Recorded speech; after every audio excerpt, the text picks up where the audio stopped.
नमस्ते दोस्तों, मैं संजय पांडे और आप देख रहे हैं मास्टर ट्रेडिंग साइकोलॉजी चैनल। आज हम पहुंच गए हैं डॉक्टर ब्रेट स्टीनबार्गर की किताब द डेली ट्रेडिंग कोच के आखिरी चैप्टर तक।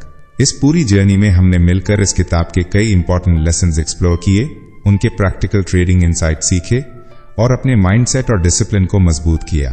मैं दिल से शुक्रिया कहना चाहता हूं कि आप इस जर्नी में मेरे साथ रहे।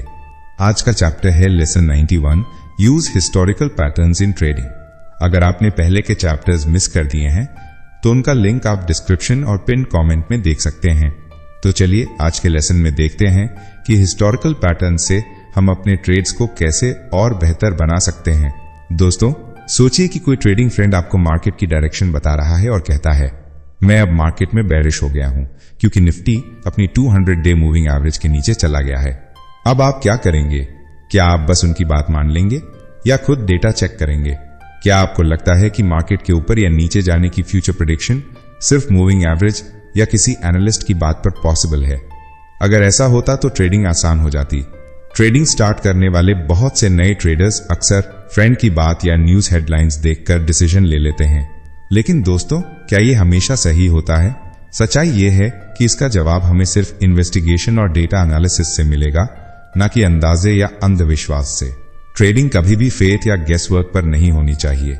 अगर हम बिना डेटा चेक किए सिर्फ किसी गुरु की बात पर अपनी स्ट्रैटेजी बनाएंगे तो वो स्ट्रैटेजी नहीं बल्कि अंधविश्वास बन जाएगी। हाँ, पास्ट पैटर्न्स हमें गाइड कर सकते हैं, ये डायरेक्शन दिखा सकते हैं, लेकिन ये कभी 100% सर्टेनिटी नहीं देते। मार्केट्स इंसानों की तरह हैं, इंसान कभी 100% प्रिडिक्टेबल नहीं होते। लेकिन अगर आप किसी इंसान को सालों तक अलग अलग सिचुएशंस में ऑब्जर्व करें तो आप उसकी कुछ हैबिट्स और टेंडेंसीज पहचान सकते हैं। उसी तरह जब हम मार्केट्स को हिस्टोरिकल कंडीशंस में स्टडी करते हैं तो हमें कुछ दोहराए जाने वाले पैटर्न्स मिलते हैं। ये पैटर्न्स ही हमें ट्रेडिंग में एज देते हैं। एग्जाम्पल, मान लीजिए आपने निफ्टी का हिस्टोरिकल डेटा स्टडी किया। आपको पता चला कि जब भी निफ्टी अपनी 200 डे मूविंग एवरेज के नीचे गया, 70% केसेस में अगले एक महीने तक मार्केट और गिरा, सिर्फ 30% केसेस में बाउंस हुआ। इस ऑब्जर्वेशन से आप एक टेंडेंसी पहचानते हैं, निफ्टी के 200 EMA के नीचे जाने पर गिरने की संभावना बाउंस होने से ज्यादा है। लेकिन अगर आप बिना रिसर्च किए सिर्फ किसी एनालिस्ट या गुरु की बात पर बेरिश हो जाते हैं तो ये स्ट्रैटेजी नहीं बल्कि अंधविश्वास है। मार्केट का फ्यूचर किसी को 100% पता नहीं होता, लेकिन अगर आप हिस्टोरिकल पैटर्न्स और पास्ट डेटा एनालाइज करेंगे तो आपको टेंडेंसीज और प्रोबेबिलिटीज समझ आएंगी। यही प्रोबेबिलिटीज आपको दूसरों के मुकाबले ट्रेडिंग में एज देंगी। दोस्तों, आपने भी कई बार ये लाइन सुनी होगी, ट्रेंड इज योर फ्रेंड। मतलब अगर मार्केट ऊपर जा रहा है तो बाय करो और नीचे जा रहा है तो सेल करो। लेकिन असली सवाल ये है, क्या ये रूल हर सिचुएशन में काम करता है? ट्रेंड इज योर फ्रेंड का मतलब ये है कि बड़े ट्रेंड के खिलाफ ट्रेड करना रिस्की होता है। जैसे अगर निफ्टी लंबे समय से अप ट्रेंड में है तो बार बार शॉर्ट करने की कोशिश करना अक्सर नुकसानदेह होता है। ये बात सही है, लेकिन शॉर्ट टर्म में यह हमेशा काम नहीं करती। डॉक्टर ब्रेट स्टीनबार्गर अपनी रिसर्च में बताते हैं कि शॉर्ट टर्म मूव्स में मिथ और रियलिटी अलग हो जाते हैं। दोस्तों, कई बार मार्केट लगातार 4 दिन ऊपर जाता है। अब इमेजिन करो, एक ट्रेडिंग फ्रेंड आपको कहता है, ट्रेंड तो बुलिश है, जल्दी बाय करो वरना मौका निकल जाएगा। लेकिन असली पिक्चर क्या होती है? इतने दिनों की रैली के बाद बहुत सारे ट्रेडर्स प्रॉफिट बुकिंग करने लगते हैं।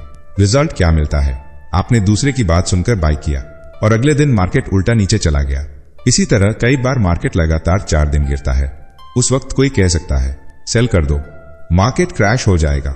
लेकिन रियलिटी ये होती है कि लगातार गिरावट के बाद मार्केट ओवरसोल्ड जोन में आ जाता है और वहीं से अचानक शॉर्ट कवरिंग और बाइंग शुरू हो जाती है। फिर मार्केट बाउंस कर जाता है। मतलब सिंपल है, अगर आप सिर्फ किसी और की बात मानकर एंट्री करोगे तो रिस्क बढ़ जाएगा। मार्केट की साइकोलॉजी और डेटा को समझकर ट्रेड करना ज्यादा सेफ रहता है। यानी अगर आप ट्रेंड को ब्लाइंडली फॉलो करेंगे तो शॉर्ट टर्म में रिस्क बढ़ सकता है। एग्जाम्पल, मान लीजिए निफ्टी 3 दिन लगातार 300 पॉइंट्स ऊपर चला गया। अब बहुत से ट्रेडर्स कहेंगे, ट्रेंड ऊपर है, बस बाय करो। लेकिन चौथे दिन अचानक प्रॉफिट बुकिंग आ जाती है और निफ्टी नीचे गिर जाता है। अगर आपने बिना सोचे समझे बाय किया तो नुकसान। अब दूसरी तरफ, अगर निफ्टी 3 दिन लगातार गिरा है तो ट्रेडर्स डरकर कहते हैं, ट्रेंड डाउन है, सेल करो। लेकिन कई बार यही गिरावट ओवरसोल्ड जोन बना देती है और चौथे दिन मार्केट बाउंस कर जाता है। लेसन साफ है दोस्तों, ट्रेंड के साथ भी सोच समझकर चलना जरूरी है। गोल्डन रूल याद रखो, टेस्ट बिफोर यू ट्रस्ट। यानी हर स्ट्रैटेजी को पहले डेटा से वैलिडेट करो। सिर्फ सुन सुनकर या कहावतों पर भरोसा करके ट्रेड मत करो। तो दोस्तों, ट्रेंड वाकई आपका फ्रेंड है, लेकिन हर हाल में नहीं। ब्लाइंडली फॉलो करने के बजाय कॉन्टेक्स्ट और डेटा के साथ समझो। यही फर्क आपको भीड़ से अलग करेगा और आपको बनाएगा एक स्मार्ट ट्रेडर। दोस्तों, कई ट्रेडर्स मार्केट में एक शॉर्टकट ढूंढते हैं। वो कहते हैं कि अगर मार्केट ने पहले कोई पैटर्न दिखाया है तो हर बार वही पैटर्न रिपीट होगा। जैसे अगर चार्ट पर हेड एंड शोल्डर्स दिखा तो शॉर्ट करो, या अगर पिछले 10 दिन मार्केट ऊपर गया है तो 11वां दिन भी ऊपर ही जाएगा। लेकिन यहां प्रॉब्लम यह है कि मार्केट मशीन नहीं है। मार्केट हमेशा एग्जैक्ट सेम तरीके से मूव नहीं करता। कभी बुल मार्केट आता है जब सब कुछ ऊपर जा रहा होता है, उस समय लगता है कि बस बाय करते रहो और पैसा बनता रहेगा। लेकिन जैसे ही बेयर मार्केट आता है, वही रूल्स और वही पैटर्न्स फेल हो जाते हैं। यानी जो चीज बुल मार्केट में काम कर रही थी, बेयर मार्केट में काम नहीं करेगी। और आज के समय में एल्गोरिथमिक ट्रेडिंग और ऑटोमेटेड ट्रेडिंग ने मार्केट को और कॉम्प्लेक्स बना दिया है, क्योंकि कंप्यूटर प्रोग्राम्स लाखों ट्रेड्स एग्जीक्यूट करते हैं, जिससे पैटर्न्स और भी जल्दी बदल जाते हैं। दोस्तों, हिस्टोरिकल पैटर्न को आपको एक आइडिया की तरह लेना चाहिए, कभी भी फिक्स रूल की तरह मत मानो। मान लीजिए पिछले 10 दिन निफ्टी ऊपर गया है। इससे आपको ये आइडिया मिल सकता है कि ट्रेंड शायद कंटिन्यू हो, लेकिन इसका ये गारंटी नहीं कि अगले 10 दिन भी ऊपर ही जाएगा। आपको हाइपोथेसिस बनाना चाहिए। हो सकता है ट्रेंड कंटिन्यू करे, फिर आपको डेटा चेक करना चाहिए, वॉल्यूम, मोमेंटम और न्यूज फ्लो देखना चाहिए, मार्केट को मॉनिटर करना चाहिए और तभी ट्रेड करना चाहिए। एग्जाम्पल, मान लीजिए निफ्टी पिछले 5 दिन लगातार ऊपर जा रहा है। एक मैकेनिकल ट्रेडर सोचेगा ट्रेंड ऊपर है, बस नेक्स्ट डे भी बाय कर लो। लेकिन स्मार्ट ट्रेडर ऐसे ब्लाइंडली डिसीजन नहीं लेता। स्मार्ट ट्रेडर चेक करेगा कि क्या वॉल्यूम भी बढ़ रहा है, क्या मोमेंटम स्ट्रांग है, क्या कोई मेजर न्यूज आने वाली है जो मार्केट को पलट सकती है। अगर सब कुछ स्ट्रांग है तभी वो बाय करेगा। लेकिन अगर वॉल्यूम कम है या मार्केट में प्रॉफिट बुकिंग के साइंस हैं, तो वो अलर्ट रहेगा और शायद ट्रेड न ले। दोस्तों, ब्लाइंडली पैटर्न फॉलो करना डेंजरस है, क्योंकि मार्केट की हर सिचुएशन अलग होती है। पैटर्न सिर्फ एक हिंट है, रूल नहीं। स्मार्ट ट्रेडिंग का मतलब है ऑब्जर्व करना, एनालाइज करना और फिर टेस्ट करना। मैकेनिकल ट्रेडिंग का मतलब है बिना सोचे सिर्फ पैटर्न देखकर ट्रेड करना। हिस्टोरिकल पैटर्न्स आपकी मदद कर सकते हैं, लेकिन वो कभी भी गारंटी नहीं देते। तो दोस्तों, अगर आप नए ट्रेडर हो तो याद रखो, मार्केट को हमेशा ऑब्जर्व करो, डेटा स्टडी करो और फिर सोच समझकर हाइपोथेसिस बनाओ। बस पैटर्न देखकर ट्रेड मत करो। यही हैबिट आपको एक स्मार्ट ट्रेडर बनाएगी। दोस्तों, जब आप ट्रेडिंग में बिल्कुल नए होते हैं और पहली बार अच्छे ट्रेडिंग आइडियाज या अनुमान बनाना शुरू करते हैं, तो सबसे पहला रूल है सिंपल अप्रोच अपनाना। शुरुआत में कॉम्प्लेक्स स्ट्रैटेजीज या बहुत एडवांस्ड रूल्स बनाने की कोशिश मत करो, क्योंकि कॉम्प्लेक्स रूल्स में आप कंफ्यूज हो जाओगे और गलती करने की चांसेस बढ़ जाएंगे। सबसे पहले आपको यह समझना होगा कि मार्केट में कौन से छोटे छोटे पैटर्न्स आपके लिए प्रॉमिसिंग हो सकते हैं। ये आइडियाज आपको चार्ट्स देखने से और मार्केट को रोज ऑब्जर्व करने से मिलते हैं। एग्जाम्पल 1, मान लीजिए आपने नोटिस किया कि कोई स्टॉक अचानक बहुत ज्यादा वॉल्यूम के साथ ऊपर चला गया। अब कई ट्रेडर्स ऐसे समय में एक्साइटेड होकर उस स्टॉक को बाय करके होल्ड कर लेते हैं।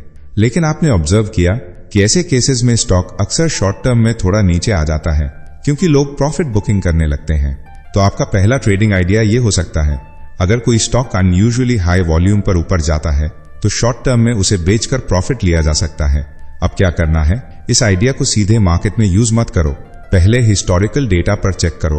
पिछले 2 साल के डेटा में देखो कि ये पैटर्न कितनी बार रिपीट हुआ और कितना रिलायबल है।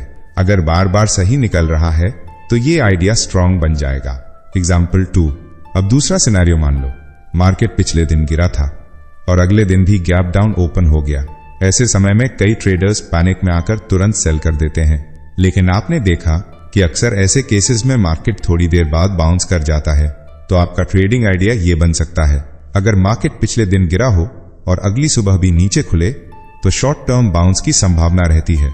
दोस्तों, आपको बस छोटे छोटे ऑब्जर्वेशंस लिखने हैं। ये ऑब्जर्वेशंस ही आपके ट्रेडिंग रिसर्च नोटबुक बनेंगे। हर बार चार्ट्स देखते समय इंटरेस्टिंग मूवमेंट्स नोट करो। हर आइडिया के साथ लिखो कि आपने उसे कितनी बार होते हुए देखा है और फिर उसे डेटा में बैक टेस्ट करो। दोस्तों, कोई भी पैटर्न या आइडिया को बिना टेस्ट किए ब्लाइंडली मत फॉलो करो। मार्केट हमेशा अनप्रिडिक्टेबल है, इसलिए हर अजम्पशन को डेटा से वेरीफाई करना जरूरी है। हमेशा सिंपल पैटर्न से शुरुआत करो, अपने ऑब्जर्वेशंस को लिखो, नोटबुक बनाओ, हर आइडिया को हिस्टोरिकल डेटा में चेक करो। छोटे छोटे पैटर्न्स भी पावरफुल इंसाइट्स दे सकते हैं। ट्रेडिंग का मतलब गेसवर्क नहीं है, बल्कि रिसर्च और टेस्टिंग है।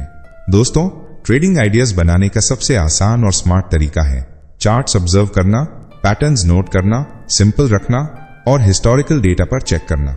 अगर आप ये प्रोसेस अपनाते हो तो धीरे धीरे आपकी मार्केट अंडरस्टैंडिंग स्ट्रांग होगी। आप स्मार्ट ट्रेडिंग डिसीजंस लेना सीखोगे और अपनी खुद की स्ट्रैटेजीज डेवलप कर पाओगे। दोस्तों, मार्केट अनप्रेडिक्टेबल है। आज कोई भी 100% गारंटी से नहीं कह सकता कि मार्केट ऊपर जाएगा या नीचे। इसलिए जब भी हमें कोई आइडिया या पैटर्न अच्छा लगे तो सबसे पहले जरूरी है कि हम उसे टेस्ट करें, यानी चेक करें क्या वो आइडिया पास्ट में काम किया था या नहीं। इसी प्रोसेस को हम कहते हैं बैक टेस्टिंग। बैक टेस्टिंग क्या है? बैक टेस्टिंग का मतलब है अपनी ट्रेडिंग आइडिया को पुराने डेटा पर टेस्ट करना। सिंपल वर्ड्स में सोचो, अगर मैंने ये रूल पिछले 1 साल से फॉलो किया होता तो मेरा प्रॉफिट होता या लॉस। इससे आपको साफ पता चल जाएगा आपका आइडिया स्ट्रांग है या वीक। बैक टेस्टिंग क्यों जरूरी है? अगर आप बिना टेस्ट किए लाइव मार्केट में ट्रेड करोगे तो सडन लॉस का रिस्क बहुत बढ़ जाएगा। बैक टेस्टिंग से आप सीखते हो कहां एंट्री सही थी, कहां एग्जिट सही थी और कहां मिस्टेक हुई। और जब आप हिस्टोरिकल डेटा में देखते हो कि आपका रूल बार बार काम कर रहा है तो लाइव ट्रेडिंग में कॉन्फिडेंस अपने आप बढ़ जाता है। इंडिया में बैक टेस्टिंग कैसे करें? स्टेप 1, हिस्टोरिकल डेटा लो। NSE और BSE की ऑफिशियल वेबसाइट से फ्री डेटा मिल जाता है। याहू फाइनेंस, investing.com और मनी कंट्रोल से भी स्टॉक या इंडेक्स का पुराना डेटा डाउनलोड कर सकते हो। स्टेप 2, टूल्स का इस्तेमाल करो। ट्रेडिंग व्यू सबसे इजी टूल। यहां आप चार्ट्स पर बैक टेस्ट कर सकते हो। यहां बिना कोडिंग के स्ट्रैटेजी बनाकर टेस्ट कर सकते हो। एक्सेल या गूगल शीट बेसिक टेस्टिंग के लिए काफी अच्छा है। एमी ब्रोकर एडवांस ट्रेडर्स के लिए पावरफुल टूल, लेकिन बिगिनर्स के लिए जरूरी नहीं। स्टेप 3, आइडिया टेस्ट करो।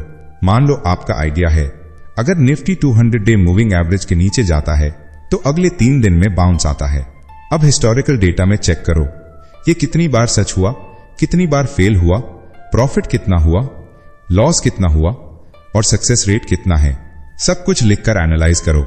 स्टेप 4, लाइव मार्केट से पहले प्रैक्टिस। बैक टेस्टिंग के बाद भी सीधे पैसा इन्वेस्ट मत करो।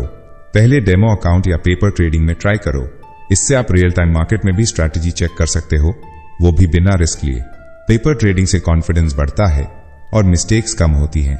फाइनल एडवाइस, दोस्तों, ट्रेडिंग में सिर्फ सुनकर रूल्स फॉलो मत करो। हर स्ट्रैटेजी को पहले बैक टेस्ट करो।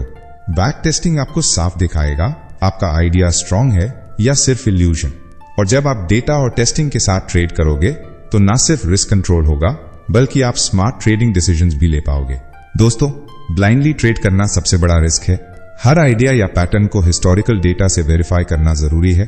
बैक टेस्टिंग से आप अपना रिस्क कम कर सकते हैं, अपनी स्ट्रैटेजी रिफाइन कर सकते हैं और सबसे ज्यादा इंपॉर्टेंट कॉन्फिडेंस बिल्ड कर सकते हैं। दोस्तों, आज हमने इस किताब द डेली ट्रेडिंग कोच का आखिरी चैप्टर पूरा कर लिया है। ये सिर्फ एक किताब नहीं थी बल्कि एक सफर था।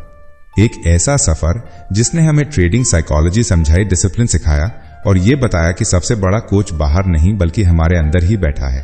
ऑथर डॉक्टर ब्रेट स्टीनबार्गर ने अपने सालों के अनुभव से हमें इंपॉर्टेंट लेसन्स दिए। हर लेसन हमें ट्रेडिंग में बेटर बनाने के साथ साथ लाइफ में भी मेंटली स्ट्रांग बनाने के लिए था। मैं मानता हूं अगर किसी ट्रेडर ने इस किताब को सिंसियरली फॉलो किया तो वो सिर्फ मार्केट में ही नहीं बल्कि लाइफ में भी एक नया कॉन्फिडेंस महसूस करेगा। आज इस जर्नी को यहाँ एंड करते हुए थोड़ा इमोशनल फील हो रहा है क्योंकि हमने मिलकर इस किताब से बहुत कुछ सीखा है। ट्रेडिंग साइकोलॉजी की ये जर्नी शायद यही से शुरू होती है और अब रिस्पॉन्सिबिलिटी हमारी है कि हम इसे अपनी ट्रेडिंग में अप्लाई करें। अगर आपको ये पूरी सीरीज वैल्यूएबल लगी हो तो इस वीडियो को लाइक जरूर कीजिएगा, अपने ट्रेडिंग दोस्तों के साथ शेयर कीजिए और कमेंट में बताइए कि द डेली ट्रेडिंग कोच की कौन सी लेसन ने आपकी जिंदगी में सबसे ज्यादा फर्क डाला। याद रखिए, मार्केट में जीतने के लिए सबसे पहले हमें खुद पर जीत हासिल करनी होगी और यही असली ट्रेडिंग का रहस्य है।